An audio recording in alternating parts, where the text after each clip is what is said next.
दोस्तों आज के इस वीडियो में हम जानेंगे कि एक्सेल फाइल की अलग अलग सीटों में बनी हुई टेबल्स को पावर बीआई डेस्कटॉप के द्वारा हम किस तरह से एक दूसरे के नीचे अपेंड करते हैं, किस तरह से एक टेबल के रूप में कन्वर्ट करते हैं।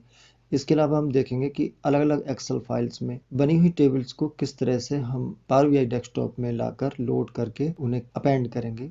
दोस्तों अपेंड्स का मतलब है कि एक जैसे कॉलम्स की बनी हुई कई एक्सेल फाइलों में जो भी डेटा है उन्हें एक टेबल के रूप में किस तरह से हम कन्वर्ट करेंगे, अपेंड करेंगे। आज हम इस पावर बीआई के टॉपिक में हम देखते हैं। तो चलिए चलते हैं। दोस्तों मेरे पास पावर बीआई डेस्कटॉप की विंडो खुली हुई है। मैं इसमें एक्सेल फाइल को लोड करता हूँ और मेरे पास एम्प्लॉय पेमेंट की एक एक्सेल फाइल है जिसमें अलग अलग सीट्स हैं और वो अलग अलग मंथ की एम्प्लॉय की जो पेमेंट है उसकी डिटेल्स है। तो मैं इसको लोड करता हूँ और इसमें 4 सीट्स हैं और इससे पहले मैं इसे ओपन करके आपको दिखा देता हूँ। दोस्तों ये मेरे पास दिसंबर 2021 में इन एम्प्लॉयज़ का डेटा है जिनको पेमेंट किया गया है। ये दिसंबर मंथ की है। इसके अलावा मेरे पास ये जनवरी 2022 का डिटेल है, ये फरवरी 2022 और ये मार्च 2022 की है। दोस्तों यहाँ पर डेटा लगभग एक जैसा है, मैंने केवल इसको क्रिएट किया है और इसमें डेट चेंज की है। बाकी एम्प्लॉय के नेम, डेजिग्नेशन, डेट वगैरह वो सारे लगभग एक एक जैसी है। तो चलिए इस हम लोड करते हैं। दोस्तों मैंने इसे सेलेक्ट कर दिया और इसे ओपन करता हूँ।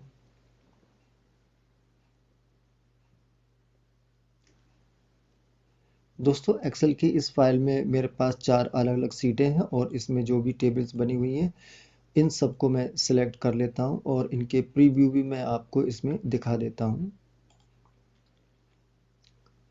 ये मेरा सीट 1 का डेटा है जिसमें 15 रो हैं और हर सीट में 15 रो हैं। इस हिसाब से ये 15 इंटू 4 मेरे 60 रो का डेटा है। तो मैं इसे अपेंड करूंगा। तो दोस्तों मैं इसमें सबको चेक कर लेता हूँ, टिक लगा लेता हूँ और इसे ट्रांसफॉर्म डेटा ऑप्शन पे क्लिक करते हैं जिससे हम पावर क्वेरी एडिटर में डायरेक्ट पहुंच जाते हैं। यदि हम लोड करते हैं तो हम पावर बीआई डेस्कटॉप की मेन विंडो पे पहुंचते हैं। तो हमें इस डेटा को अपेंड करना है, इसलिए मैं इसे ट्रांसफॉर्म डेटा पर क्लिक करते हैं। दोस्तों यहाँ पर मेरा पावर क्वेरी एडिटर खुल गया है और मेरे पास 4 शीट्स ओपन हो गई हैं। इन्हें एक दूसरे के नीचे अपेंड करना है इन सभी टेबल्स को। तो इसके लिए दोस्तों मैं यहाँ पर होम ऑप्शन के अपेंड क्वेरी ऑप्शन पे एरो पे क्लिक करते हैं। तो यहाँ पर दोस्तों 2 ऑप्शन मिलते हैं, एक है अपेंड क्वेरीज, दूसरा append query as new. Append query as new पर क्लिक करते हैं। दोस्तों यहाँ पर मुझे अपेंड क्वेरी की एक डायलॉग बॉक्स ओपन होता है। इसमें 2 ऑप्शन होते हैं, 2 टेबल्स और सेकंड होता है 3 और मोर टेबल्स। दोस्तों मेरे पास 4 है, मोर देन 2 टेबल्स हैं। तो मैं यहाँ पर 3 और मोर ऑप्शन पे चेक करूँगा और बारी बारी से मैं इन सबको ऐड करता जाऊँगा।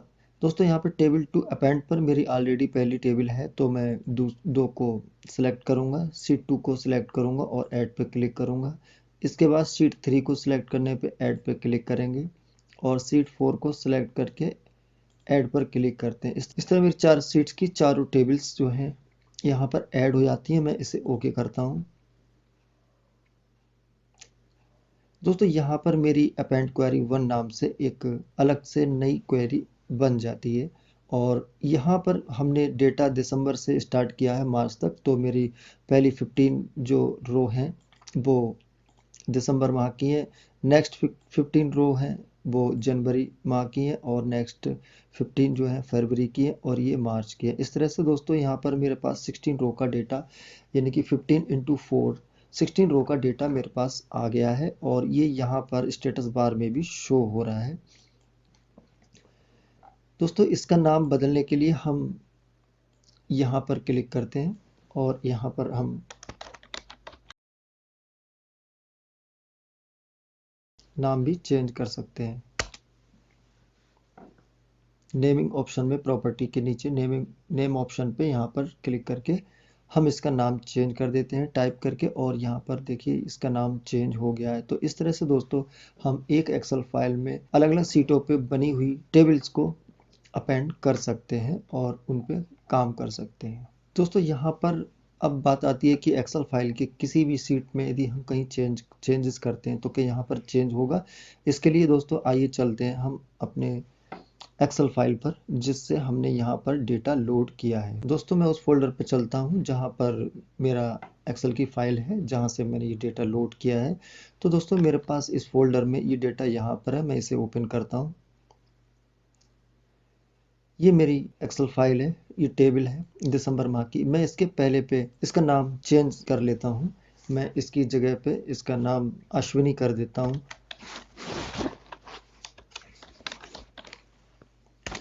और इस फाइल को सेव करके बंद कर देते हैं। दोस्तों मैं फिर से यहाँ आता हूँ और ये मेरा दिसंबर माह की फाइल है। यहाँ पर अभी सचिन है, यहाँ पर मैं रिफ्रेश पे क्लिक करता हूँ तो दोस्तों यहाँ पर मेरा अश्विनी नाम चेंज हो गया है। दोस्तों अब मैं इसको क्लोज एंड अप्लाई पे क्लिक करता हूँ और ये सेव हो जाती है और पावर क्वेरी के मेन विंडो पे हम लोग पहुँच जाते हैं। दोस्तों यहाँ पर राइट हैंड के फील्ड पेन में यहाँ पर हमने जो 4 अलग अलग सीट्स की टेबल को लोड किया था वो शो हो रही है। इसके अलावा हमने इनको अपेंड किया था और अपेंड टेबल जो थी जिसका नाम हमने चेंज किया था एम्प्लॉई पे के नाम से, वो भी यहाँ पर शो हो रही है। हम डेटा पे क्लिक करते हैं ऑप्शन पे और इन सीट्स को, इनके डेटा को यहाँ पर भी हम चेक कर सकते हैं।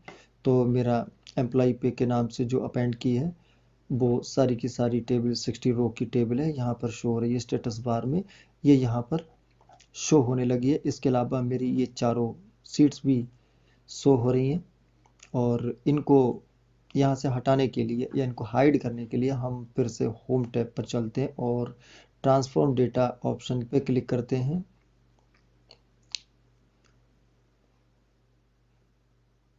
यहाँ पर दोस्तों हमने जिन सीट्स को लोड किया है इन्हें हम राइट क्लिक करते हैं और इनेबल लोड पर अनचेक कर देते हैं बारी बारी से इन चारों सीट्स को।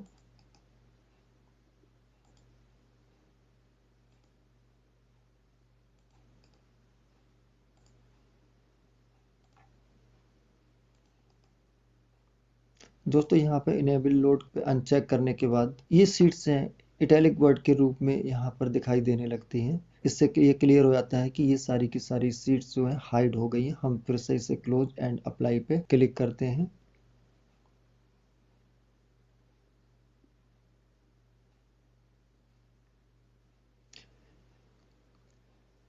मेन विंडो पे डेटा रिफ्रेश होने पे सारी की सारी टेबल हाइड हो जाती हैं और हमें फाइनल में अपेंडेड टेबल जो है हमें यहाँ पर मिल जाती है।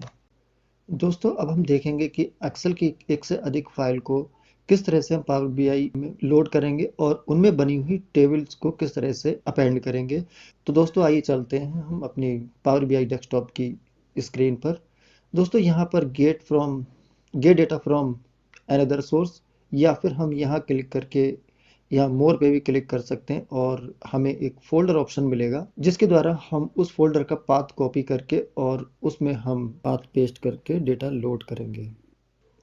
दोस्तों यहाँ पर मुझे एक फोल्डर ऑप्शन मिल रहा है, क्योंकि मुझे एक से अधिक फाइल्स एक्सेल की फाइल लोड करना है तो मैं फोल्डर ऑप्शन पर जाऊंगा और यदि मैं यहाँ पे क्लिक करता हूँ एक्सेल वर्कबुक तो मुझे केवल सिंगल ही फाइल लोड करना होगी। ये केवल सिंगल एक्सेल फाइल पे काम करता है, लेकिन हमें किसी एक फोल्डर में रखी हुई कई एक्सेल फाइल्स यदि किसी फोल्डर में है तो दोस्तों हम उन्हें किस तरह से अपेंड कर सकते हैं इसमें। इसके लिए दोस्तों हम फोल्डर ऑप्शन को सिलेक्ट करते हैं, यहाँ पर कनेक्ट पे क्लिक करते हैं। दोस्तों यहाँ पर फोल्डर पाथ का ऑप्शन आ रहा है। दोस्तों मेरे पास एक फोल्डर है जिसमें कई एक्सेल फाइल हैं और मैं उस फोल्डर पर जाता हूँ। दोस्तों मेरे पास यहाँ दिसंबर, फरवरी, जनवरी, मार्च, यहाँ पर मेरे पास मैं इसे खोल कर दिखाता हूँ। ये दिसंबर 21 का डेटा है और इसका ये सीट का नाम मैंने डिज़ाइन ऑप्शन पर क्लिक करके यहाँ पर टेबल नेम हम देख सकते हैं। मैं इसे ऑफ कर देता हूँ। इसी तरह से जनवरी 22 का है। यहाँ पर भी दोस्तों मेरे पास एक सीट है सेम क्राइटेरिया की है जिसमें serial number, date of payment, employee name, employee ID, post और सिटी का कॉलम है और ये सेम कॉलम है सभी टेबल्स में और इसका जनवरी के नाम से है। तो दोस्तों मेरे पास ये 4 फाइलें हैं और इस फोल्डर में है जो एम्प्लॉय पेमेंट के नाम से है। दोस्तों मैं इसका पाथ यहाँ से क्लिक करके कॉपी कर लेता हूँ।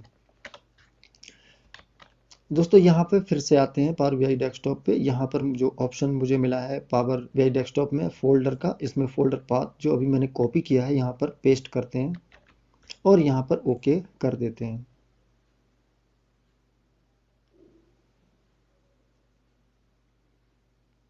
इसके बाद यहाँ पर मुझे चार मेरी जो फाइल है उसका नाम यहाँ पर शो होने लगता है और इसके जो कंटेंट्स हैं वो बाइनरी नंबर में कंप्रेस्ड फॉर्मेट में यहाँ पे कंटेंट के रूप में शो होते हैं और ये इसका एक्सटेंशन है। इसके अलावा इसमें बहुत सारा मेटा डेटा भी होता है। तो दोस्तों मैं यहाँ पर मुझे कई ऑप्शंस मिले हैं।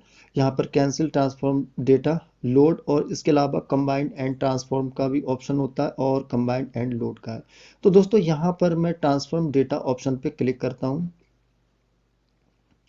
तो इससे मैं पावर क्वेरी एडिटर पे पहुंच जाता हूं जहां पर हमें इन टेबल्स को अपेंड करना है। दोस्तों यहाँ पर मेरे पास डिटेल्स हैं जो अभी लोड करते समय मेरे पास आई थी। तो दोस्तों इसके लिए मैं आपको बता दूं यहाँ पर ज़्यादा डेटा की हमें आवश्यकता नहीं होती है।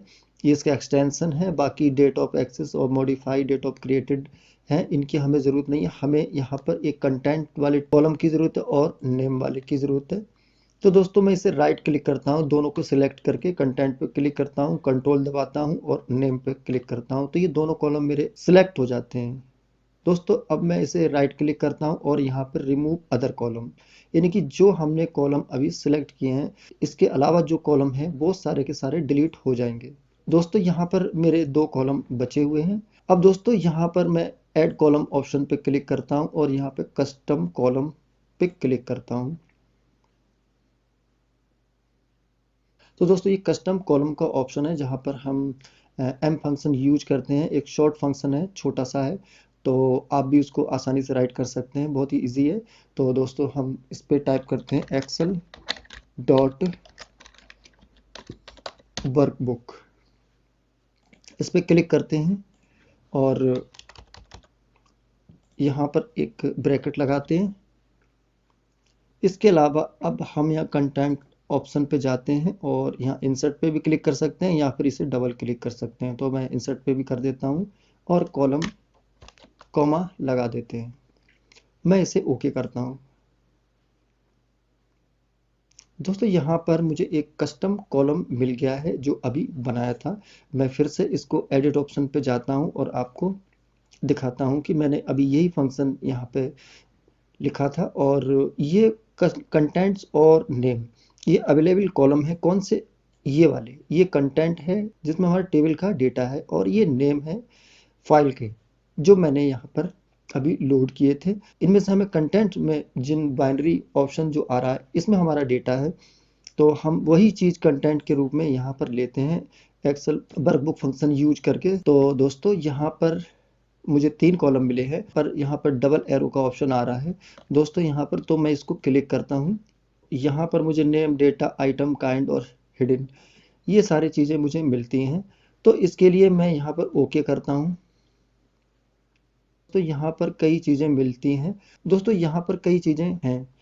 तो यहाँ पर कस्टम आइटम है और कस्टम काइंड है। तो मैं यहाँ कस्टम काइंड पे जाता हूँ और यहाँ पे सिलेक्ट करता हूँ। तो दोस्तों यहाँ पर एक हर फाइल का सीट और टेबल दो ऑप्शन यहाँ पर आते हैं। क्योंकि चार फाइल है मेरे पास तो एक फाइल ये हो गई, दो फाइल ये, तीन ये और चार ये। तो मुझे उसकी टेबल्स लेना है ना कि सीट्स लेना है। तो मैं यहाँ पर सीट को अनचेक कर देता हूँ और टेबल को चेक रहने देता हूँ और इसे ओके पे क्लिक करता हूँ। जिन कॉलम्स की अब मुझे ज़रूरत है दोस्तों मैं उन्हें सिलेक्ट कर लेता हूँ। उनमें से एक फाइल नेम है, एक डेटा है जिसमें हमारी टेबल है और एक आइटम जो कि टेबल नेम है। तो दोस्तों मैं इन्हें सिलेक्ट करता हूँ और रिमूव अदर कॉलम, बाकी के कॉलम को इन्हें छोड़ के बाकी के कॉलम को डिलीट कर देता हूँ। दोस्तों मेरे पास तीन कॉलम ही रह गए हैं और अब मैं कस्टम डेटा ऑप्शन में ये डबल एरो पे क्लिक करता हूँ और यहाँ पर मैं इसे अनचेक कर देता हूँ। क्योंकि अगर मैं इसे चेक करता हूँ तो इसके साथ कस्टम डॉट करके ये सारे नाम आने लगेंगे। तो मैं इसके ओरिजिनल ही नाम चाहता हूँ तो मैं इसे अनचेक करके और ओके कर देता हूँ। दोस्तों तो मेरे पास उस टेबल के सारे कंटेंट्स अपेंड हो गए हैं। सारी टेबल्स के चार मेरे पास एक्सेल फाइल्स थी और चारों एक्सेल फाइल्स की जो टेबल्स थी वो सारी अपेंड हो गई हैं, क्योंकि पहली टेबल्स मेरी दिसंबर से थी और 1 से 15 तक थी, जो कि यहाँ पर शो हो रही है। दूसरी जनवरी की थी, तो ये मेरे पास जनवरी, फरवरी, मार्च की थी, तो ये फरवरी की यहाँ पर है। प्रत्येक में 15 कॉलम थे, तो 15 इंटू 4 इज इक्वल टू 60। तो मेरे पास टोटल डेट 16 रो का है। तो 60 रो मेरे पास यहाँ पर शो होने लगी हैं। दोस्तों अब हम इसके जो हेडर्स हैं उनको चेक कर लेते हैं। यहाँ पर नेम है, पर ये नेम किसका है ये क्लियर नहीं हो रहा है। तो दोस्तों ये मेरा फाइल नेम है, तो मैं इसको डबल क्लिक करके और यहाँ पर फाइल नेम टाइप कर देता हूँ। इसके अलावा बाकी ये जो हेडर्स हैं ये सारे के सारे हमारे एक्सेल की फाइल के हैं। दोस्तों यहाँ पर मेरा ये टेबल नेम है, तो यहाँ पर टेबल नेम टाइप कर देते हैं। इसके अलावा अब हम इसमें डेटा टाइप भी चेंज कर देते हैं। तो ये डेटा टाइप बिल्कुल ठीक है, क्योंकि ये टेक्स्ट के रूप में ही इसे डिटेक्ट किया है और ये ठीक है। दोस्तों यहाँ पर ये मेरा होल नंबर है, तो मैं इसे होल नंबर के रूप में कन्वर्ट कर लेता हूँ।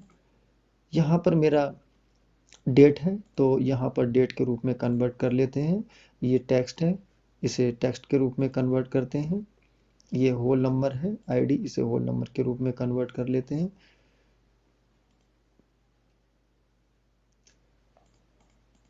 यहाँ पर मेरा एम्प्लॉय आईडी हो गया है और यहाँ पर मेरा टेक्स्ट है, तो इसे टेक्स्ट के रूप में कन्वर्ट कर लेते हैं। ये भी टेक्स्ट है, इसे भी टेक्स्ट के रूप में। और ये टेबल नेम है हमारी एक्सेल की, और इसमें टेक्स्ट के रूप में इसे भी कन्वर्ट कर लेते हैं। दोस्तों यहाँ पर हमें जिस डेटा की ज़रूरत है और उसके अकॉर्डिंग हम इसको सेट कर लेते हैं, क्लीन कर लेते हैं, और अब ये विजुलाइजेशन के लिए ये डेटा हमारा रेडी हो गया है। इस तरह से दोस्तों हम किसी फोल्डर की कई एक्सेल फाइल में बनी हुई टेबल्स को हम इस तरह से एक दूसरे के नीचे अपेंड करते हैं।